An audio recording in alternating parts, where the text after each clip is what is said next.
नमस्कार, मैं हूं आपके साथ अभिषेक पुंडीर। 5 चरण के मतदान खत्म हो चुके हैं और छठे चरण में सबसे महत्वपूर्ण हरियाणा और दिल्ली में मतदान होना है। कहा जा रहा है कि हरियाणा में बीजेपी काफी परेशान है क्योंकि चुनाव यहां जनता लड़ रही है और हरियाणा में बीजेपी के उम्मीदवार घर से निकलने में डर रहे हैं। मतलब चुनाव प्रचार करने के लिए वो जनता के बीच नहीं जा पा रहे, जनता गांव में घुसने नहीं दे रही। ऐसे में उम्मीदवार और कार्यकर्ता काफी सजगता और डर से काम कर रहे हैं। इसलिए कहा जा रहा है कि इस बार कांग्रेस हरियाणा में क्लीन स्वीप करने वाली है। क्या है पूरा मामला, इस रिपोर्ट में देखिए।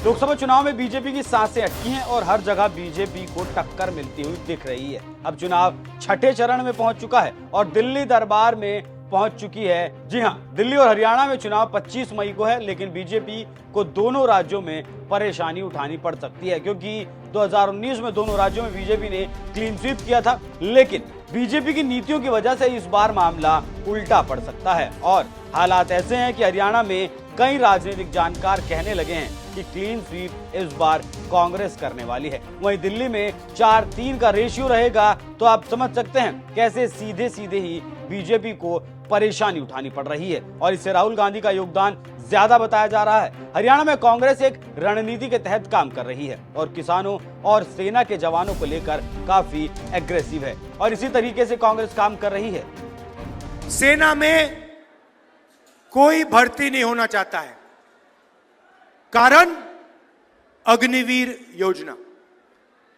अग्निवीर योजना का मतलब नरेंद्र मोदी ने पहली बार हिंदुस्तान के जवानों को मजदूर में बदल दिया है। जब भी चाहते हैं उनको निकाला जा सकता है। 3 साल की भर्ती होगी और उसके बाद 4 में से 3 जवानों को कहा जाएगा तुम लोग घर जाओ, तुम्हारा अब कोई काम नहीं है। भाइयों और बहनों, आप सोचिए, 2 जवान एक साथ लड़ेंगे, एक अग्निवीर होगा, दूसरा नॉर्मल जवान होगा। चाइना के खिलाफ लड़ेंगे, पाकिस्तान के खिलाफ लड़ेंगे।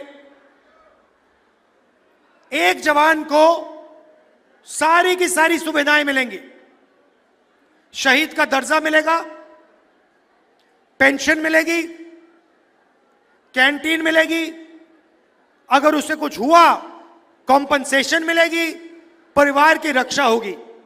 और उसके बाजू में जो खड़ा होगा, उसी बंदूक के साथ, उन्हीं गोलियों के साथ जो लड़ेगा, उसको हिंदुस्तान की सरकार ना सही पूरी ट्रेनिंग देगी, ना शहीद का दर्जा देगी, ना पेंशन देगी, ना कैंटीन देगी, ना उसके परिवार की रक्षा होगी।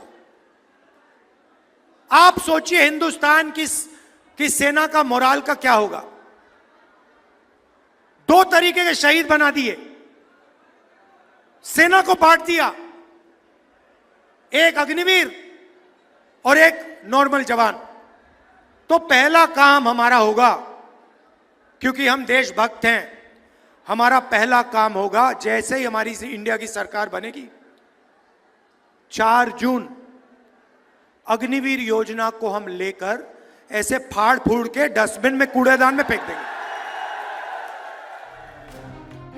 तो सुन लिया आपने राहुल गांधी क्या कह रहे हैं। ये बात राहुल गांधी ने सोनीपत में बोली और ये बात जनता में ऐसे कर गया कि पूछना ही। आप जानते हैं कि हरियाणा के जवान सेना में खूब जाते हैं और ये बात राहुल गांधी हर जगह कह भी रहे हैं, जनता खूब ताली बजा भी रही है। इसके साथ ही साथ किसानों की बात को लेकर कांग्रेस उग्र है और पंजाब हरियाणा में किसानों की खासी आबादी है। ऐसे में किसानों का आंदोलन कई बार उग्र भी हुआ और कांग्रेस ने हमेशा किसानों का समर्थन किया, लेकिन किसानों के आंदोलन को बीजेपी ने सख्ती के साथ दबाने का काम किया और अब वही किसानों को मौका मिला है। तो किसान अपने गांव में बीजेपी को घुसने नहीं दे रहे। बीजेपी की परेशानी इसी बात से बढ़ी हुई है। इसीलिए कहा जा रहा है कि इस बार हरियाणा में बीजेपी काफी मुश्किल में फंसी है।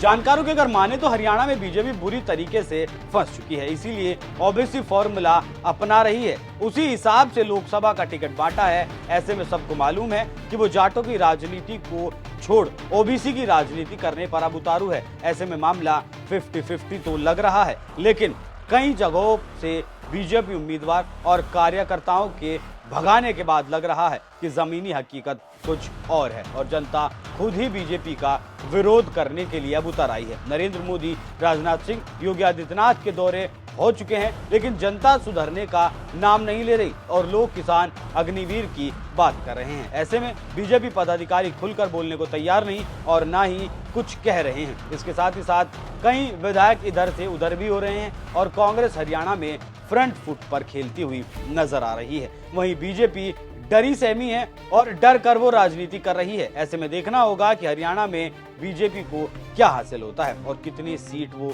जीत पाती है। लेकिन अगर कांग्रेस ने क्लीन स्वीप किया तो मोदी को पीएम बनने में भी अड़चन जरूर आएगी। देखना होगा कि 4 जून के दिन क्या कुछ नतीजे निकलकर सामने आते हैं। आपको ये खबर कैसी लगी, कमेंट कर अपनी राय हमें जरूर बताएं। नमस्कार।